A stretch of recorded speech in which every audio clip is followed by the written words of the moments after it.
driving now.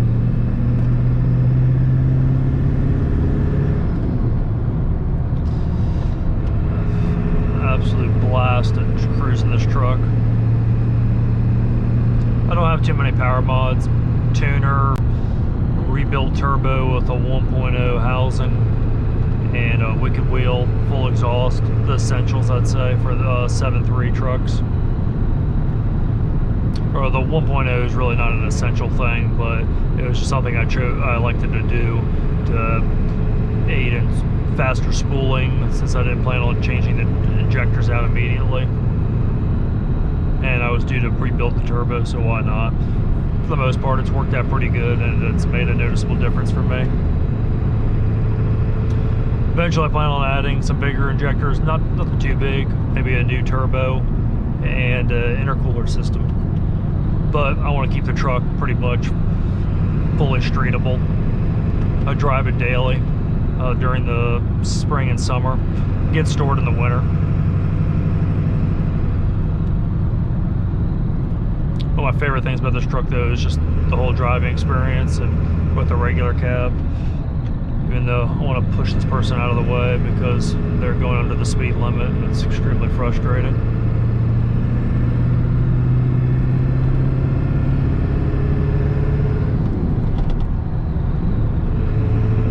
Owned a few 7.3 trucks. This one's definitely my favorite. It's the only manual one we've had, and I think that has a lot to do with it. They're just not fast trucks. Nothing wrong with that. You can make them fast. It's gonna be expensive, but for the most part, just a very fun driving experience.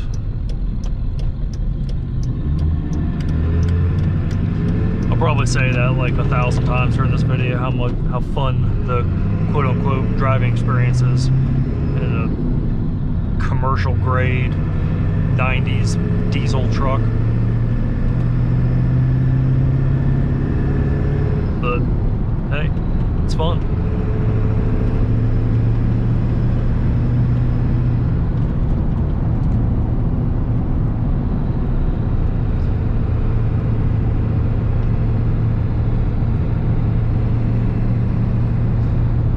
Still rides the most of the stock suspension. Probably have already gone over that.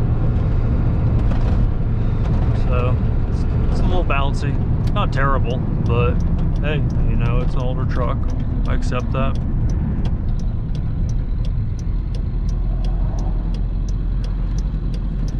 This thing sounds great. 7.3s don't need anything except for a straight pipe, in my opinion. 3-inch downpipe, 4-inch full back.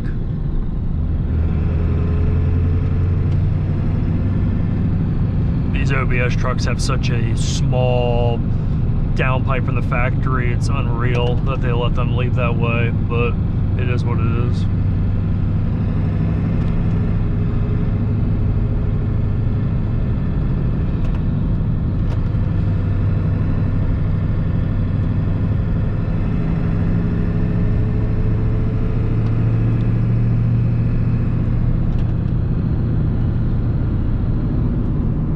Just kind of hums along.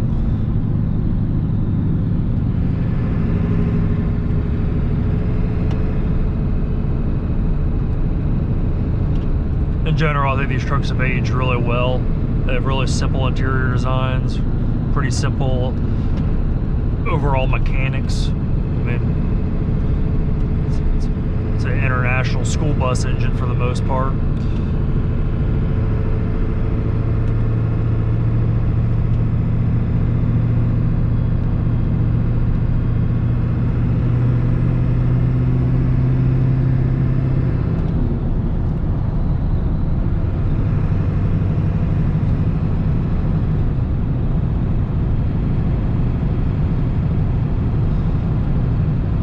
But like any other vehicle, you can give them preventative maintenance and take care of what needs to be taken care of, and you're all set.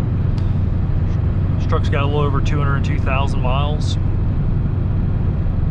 It's kind of unreal to me that it's got that many miles.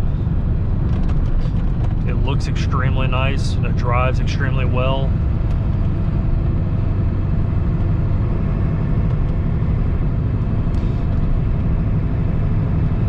do my best though not to drive it when it's bad weather.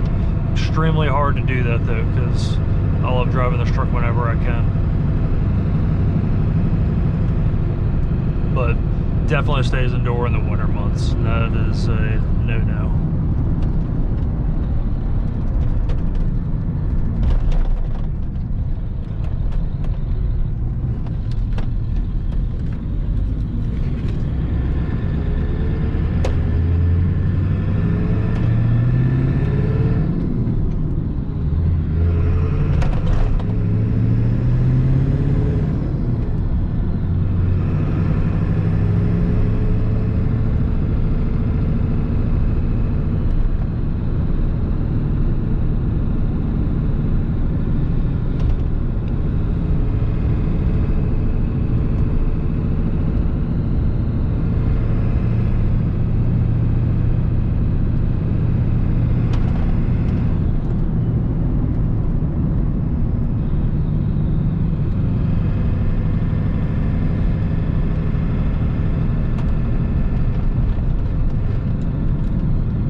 You're on the fence about buying one of these or experiencing one, I think it's time to kind of start doing some searching and figure out if you really want to pursue buying one.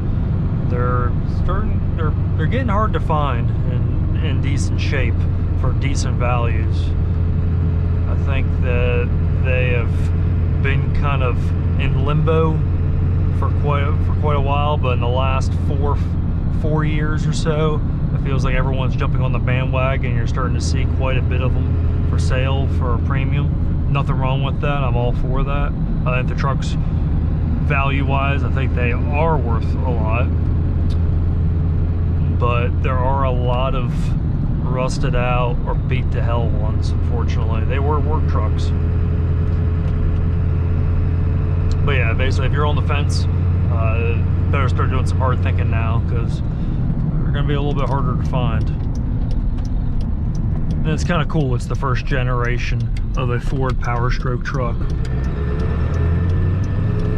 Give her the beans.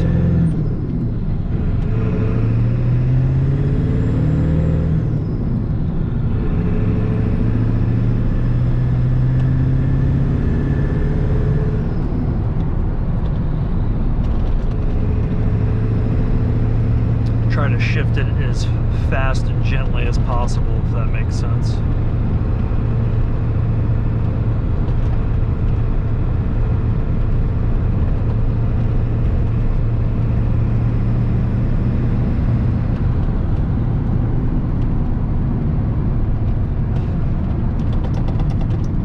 Race car.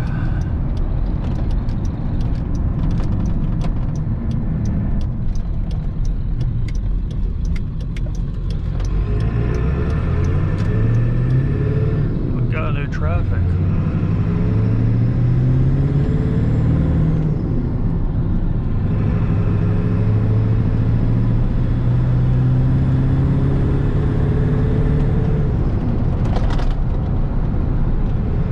A little bumpy. We're good now.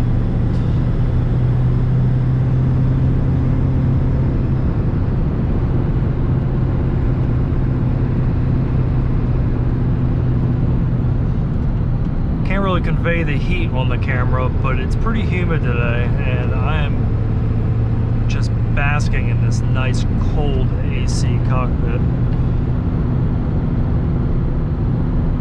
If you know, you know. A properly sorted AC system in one of these trucks is like the best AC system ever. I've been in hundreds, thousands of different car models and shit over the years, and nothing has ever beaten how cool and crisp an OBS Ford is. That's just my opinion, though. It is so nice and cool. Extremely simple systems. Again, extremely simple truck. And when you like think about owning vehicles, long-term ownership, it's like one of the things I always think about. How will it age over the years?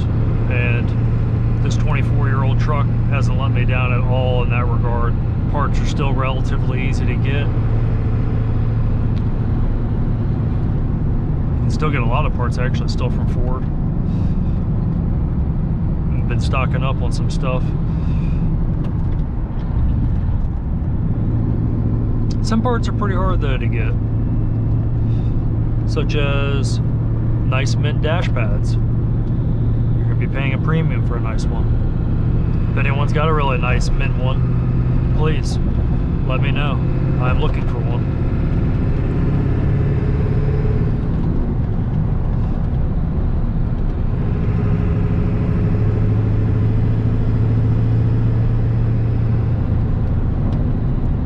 Well, for the most part, I hope everyone kind of enjoyed my simplistic overview of the truck. I hope I wasn't too boring. I don't really do YouTube videos. Maybe I might get into it. I don't know. Just figured it was worth sharing this truck. It's a very fun experience. And if you're, like I said, if you're on the fence with it, something you should look into. They're a great value. Regardless if it's a diesel or not, they're still very fun values. I think that all the trucks, whether the F-150s to F-350s, or even the very few nice F-Super Duties, if you need a truck to actually do like big jobs, they're cool trucks. They're timeless. They're always going to be in demand. Build quality of these things is outstanding. And in my opinion, it was in the era of when stuff was made to last forever, or it's the end of that. It was towards the end of that era where stuff was made to last forever. As long as you are not driving it in the winter, or trying to take care of it, because they will rust. Yeah, they will definitely rust. So thanks again for watching, and hey, leave me a comment below. Let me know what you think. Later.